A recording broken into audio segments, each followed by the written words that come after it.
Le Seigneur soit avec vous. Et avec votre esprit. Évangile de Jésus-Christ selon saint Marc.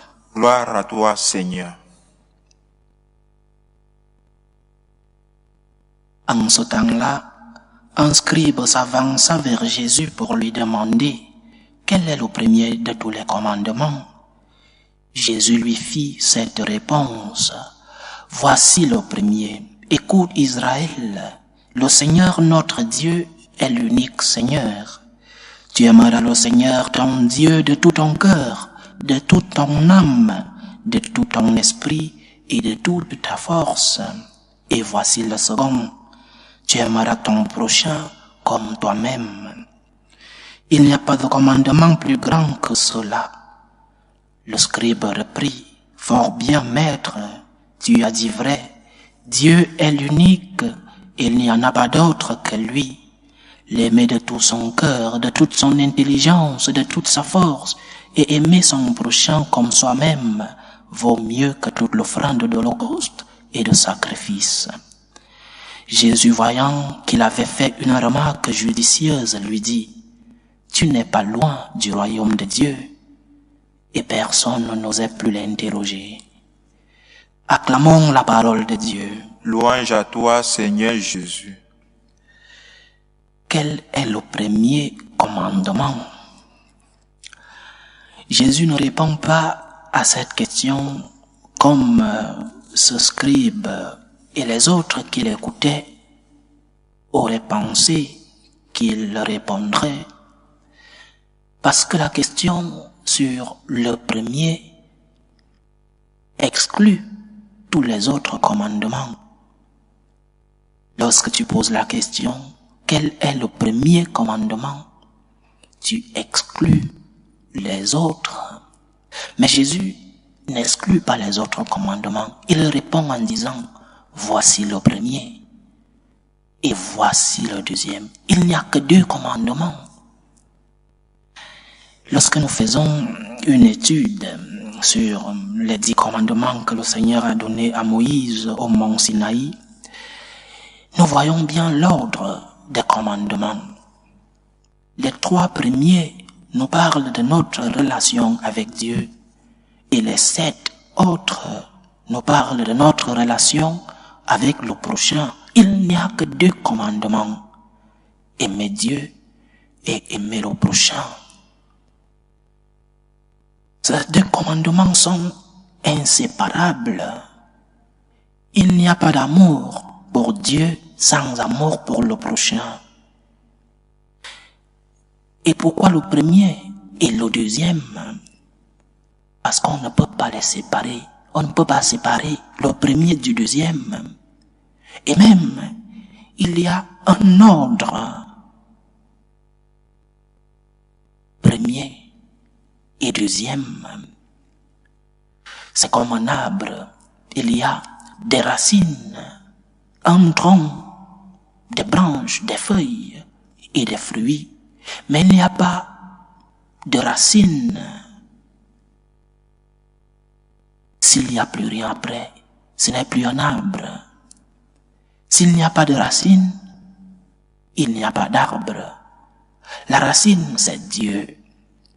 Et en plus, Dieu comme il doit être.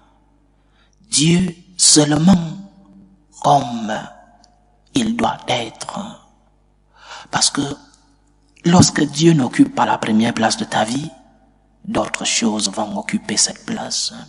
Et Dieu occupera la dernière place dans ta vie et même une place dans l'oubli, dans l'obscurité de ton cœur. Tu te souviendras de Dieu lorsque tu es dans des moments de difficulté. La racine, c'est Dieu. Tu ne peux pas croire que tu vas aimer ta famille, tes enfants, ton travail, si tu n'aimes pas Dieu. La racine, c'est Dieu. Si Dieu n'occupe pas la première place dans ton cœur, qui va l'occuper? Dieu ne peut pas occuper la deuxième, la troisième place dans ta vie.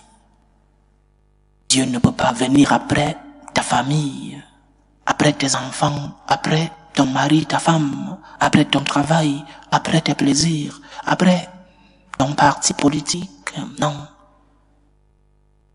Dieu ne peut pas être celui-là à qui tu te souviens seulement lorsque tu n'as plus rien à faire. Dieu doit occuper la première place dans ta vie. Il a le droit d'occuper cette place dans ta vie. Ce n'est pas une faveur que tu fais à Dieu. Il a le droit d'occuper cette place dans ta vie. Si Dieu n'occupe pas la première place dans ta vie, il n'est pas Dieu. Et cette place doit être la première. Ne traite pas Dieu comme un second. Ne traite pas Dieu comme un troisième. Ne traite pas Dieu comme celui-là qui n'a pas d'importance dans ta vie. Mais Dieu a la première place. Et l'Évangile le souligne. Tu l'aimeras de tout ton cœur, tout, complet, la totalité de ton être. La totalité de ton être doit aimer Dieu. Ce que tu es et ce que tu as doivent construire ta relation avec Dieu. Ta relation avec Dieu doit être basée sur cette totalité. Ne divise pas ton cœur. Et Dieu ne veut pas que tu le divises. Lorsque Dieu parle du deuxième commandement, il ne dit pas tu aimeras ton prochain de tout ton cœur. Il ne le dit pas. Tu aimeras Dieu de tout ton cœur, tout ton être, toutes tes forces. Totalité. Dieu ne veut pas occuper les miettes de ton temps. Lorsque tu n'as plus rien à faire le dimanche, tu te souviens de lui et tu vas à la dernière messe du jour. Lorsque tu n'as plus rien à faire dans ta journée, tu fais un signe de croix d'une manière si rapide pour tranquilliser ta conscience. Dieu doit occuper la première place dans ta vie, la première. Il doit occuper la totalité de ta vie. Ce que tu es et ce que tu as doivent concourir à ta sanctification, doivent concourir à faire de toi un véritable disciple de notre Seigneur. Tu aimeras Dieu de tout ton cœur. Dieu a la première place. Lorsque je dis ceci, certaines personnes n'aiment pas l'entendre parce que ce sont des personnes possessives, jalouses. Et ces personnes sont dérangées parce que tu veux posséder ce qui n'est pas ta créature. Tu veux devenir le Dieu de ta femme, le Dieu de ton mari, le Dieu de tes enfants. Et tu veux posséder ces personnes. Tu n'es pas Dieu. C'est Dieu qui occupe la première place dans le cœur de cette personne. Alors ne sois pas si possessif, si jaloux. Ne sois pas dérangé. Si ta femme ou ton mari ou tes enfants ont comme priorité dans leur vie leur relation avec Dieu, Dieu ne t'enlève rien. Dieu n'est pas ton rival. Dieu n'est pas là pour t'arracher ta femme, tes enfants, ton travail. Dieu est là pour mettre un équilibre, la paix, la tranquillité. Dieu est là pour aider ta femme, ton mari, tes enfants à t'aimer mieux. Lorsque ces personnes qui sont autour de toi auront une bonne relation avec Dieu, tu seras en sécurité. Parce que lorsque viendra la tentation par exemple d'être infidèle à ta femme ou à ton mari, Dieu te dira, tu ne peux pas le faire.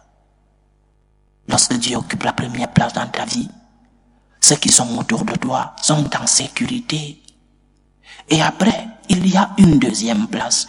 Et nous qui vivons autour de ces personnes, nous devons accepter cette deuxième place. C'est une place d'honneur, venir juste après la place de Dieu. Tu aimeras Dieu en premier et tu aimeras ton prochain en deuxième. Ce sont des amours inséparables. Aimer Dieu t'aide à aimer ton prochain. Aimer Dieu t'aide à ne pas chosifier ton prochain. Aimer Dieu t'aide à mettre un ordre dans ta vie, dans tes amours. Aimer Dieu t'aide à mettre en sécurité ceux-là que tu aimes. Ce sont des amours inséparables, les racines et les fruits.